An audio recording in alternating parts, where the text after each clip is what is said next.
बहुत समय पहले की बात है। एक छोटे से गांव के पास एक पुरानी हवेली थी जिसे लोग भूतिया कहते थे।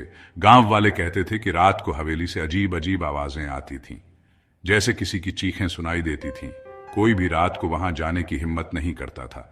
एक दिन 3 दोस्तों ने तय किया कि वे हवेली में रात बिताएंगे और पता लगाएंगे कि वहां क्या राज है।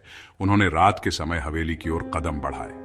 हवेली के अंदर घुसते ही उनका दिल धड़कने लगा, लेकिन वे डर के बजाय और भी उत्सुक थे।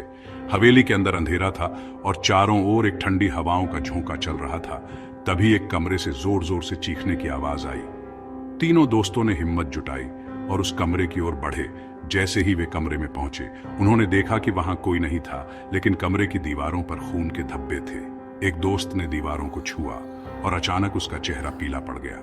वह घबराए हुए बोला, यह जगह ठीक नहीं है, हमें तुरंत यहां से भागना चाहिए।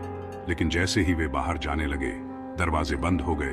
वे घबराए और एक के बाद एक चीखने लगे, लेकिन किसी की मदद नहीं आई। तभी अचानक कमरे में एक महिला का भूत प्रकट हुआ।